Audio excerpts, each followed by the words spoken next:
Hey guys, Dr. Bryan Wills coming to you live from Wills Chiropractic. A little bit different time, same day as usual though. Hope you guys are doing great with the quarantine there. I know a lot of patients their kids are driving them crazy obviously right now, and they're getting a little stir crazy. So hopefully, in a couple of weeks of this thing, we'll be in the clear. We can start getting back to our regular lives. A couple weeks ago, I started my talks about living the dream. Last week, I kind of interrupted a little bit to kind of say some thank yous to all the wonderful people out there that have been working so very, very hard trying to help our children and things like that. So I still want to say thank you to them. But this week we're going to get back on the living the dream thing. So just as a refresher, I always tell people when they ask me how I'm doing, I always say, well, I'm living the dream. And DREAM stands for something very specific for me, which is diet, rest, exercise, alignment, and mindfulness. And a couple weeks ago we talked about the diet part. I talked about how I really don't like using the word diet just because it should be nutrition, but obviously DREAM doesn't start with an N, it starts with a D, so I kind of got to make do with what I got there. But kind of talked about what I do, for nutritional wise, and how we need to change our mindset from just eating to actually fueling your body up with the right things. This week we're going to talk about rest and exercise, which I think is very apropos for what's going on right now with kind of the shelter in place thing. I know I've noticed it in my office that people are getting kind of run ragged. You think that it sounds great being, I don't have to work, I'm at home, I can just kind of stream Netflix and hang with my family. But people are finding out that it's almost much more stressful and less restful to be trapped at home than if you were able to go out and do things there. So, rest is of vital importance. Our bodies need, to rest because it's when we repair. If we're constantly go, our bodies can't heal, repair, and do the things that need to be done to keep us sustained. Especially our brains. Sleep is of vital importance, and I know that over the last probably year or so, sleep has become a much bigger topic, especially with athletes.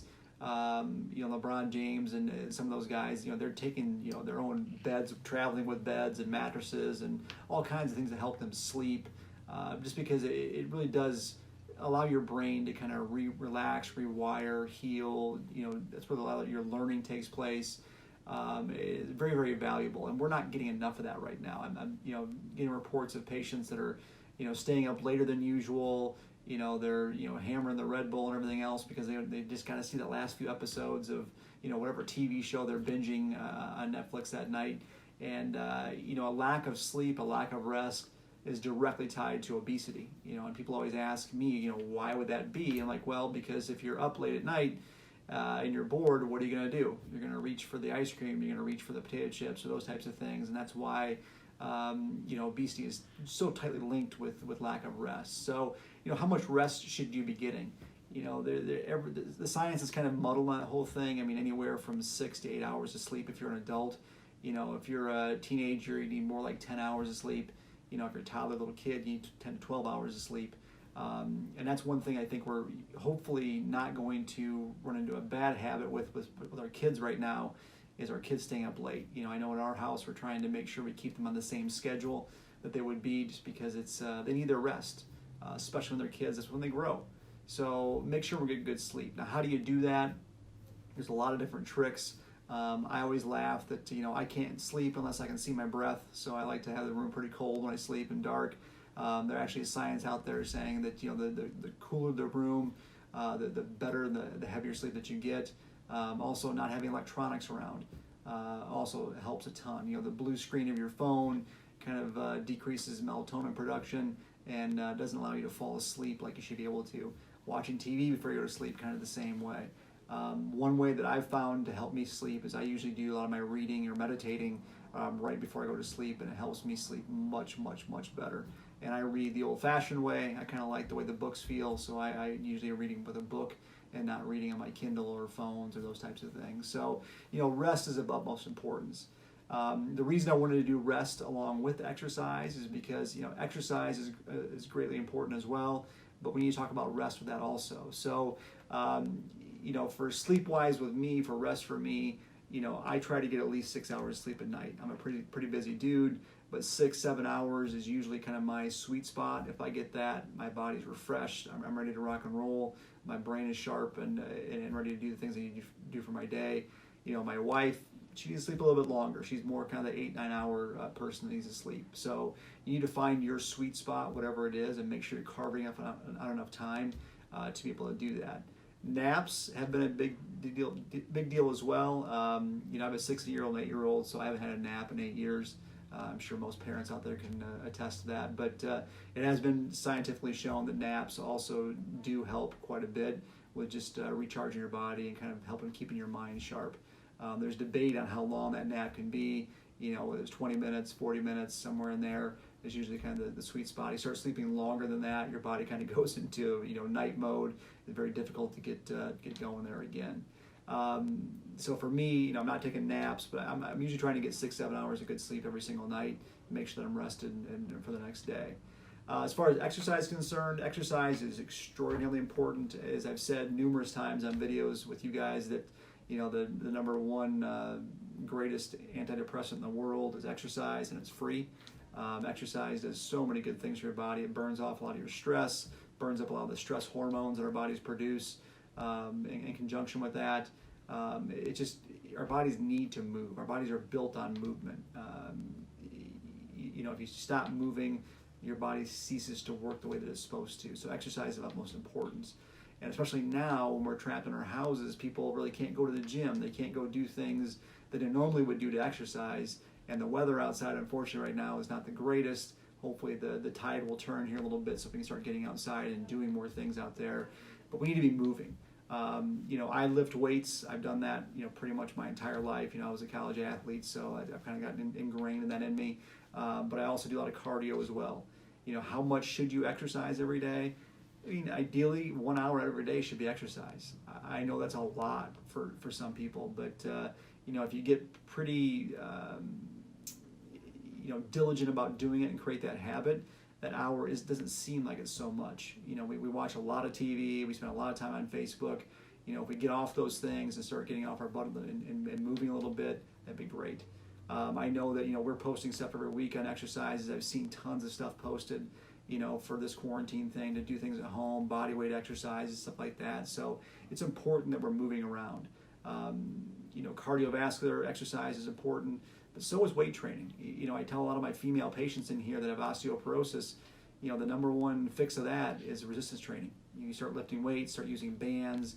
Your body is kind of built on a use it or lose it principle. So if you're using your muscles and they're pulling on your bones are going to get stronger. So especially women out there, you need to be doing some type of resistance training, whether again it's weights or bands or something, just to get your muscles pulling on the bones, make those bones as strong as they possibly can.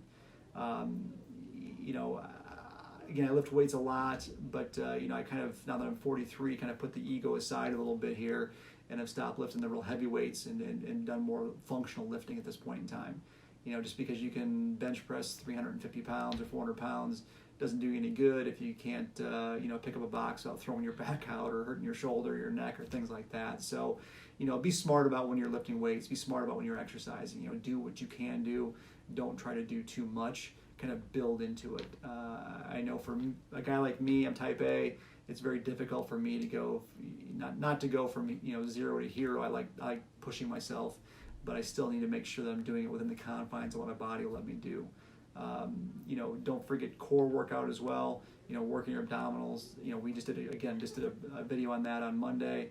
That's kind of the forgotten muscle group out there that we need to be doing. So again, exercise. We need cardiovascular exercise. We need strength training exercises. Those are all good. I'm not going to get into which ones I do and things like that. I could spend 2 hours talking about different exercises there, but just make sure we're doing those things. Also, make sure your kids are moving around.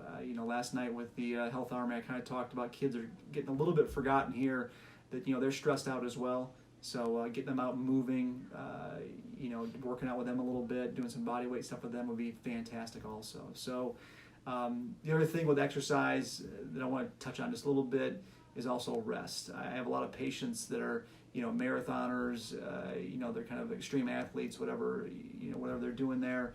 They need to make sure they're building in rest periods so their body can repair.